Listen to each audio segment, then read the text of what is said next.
The Khmer Rouge's murderous regime left more than just mass graves across Cambodia.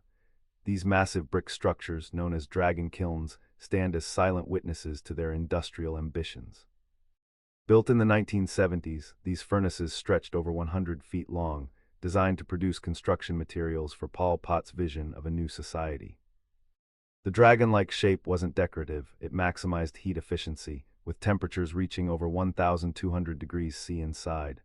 Workers, mostly forced laborers, would feed wood continuously through side chambers. Today, these abandoned kilns remain as forgotten monuments, technical achievements created during one of history's darkest chapters, when nearly 2 million Cambodians perished under a regime that ironically claimed to champion the common worker.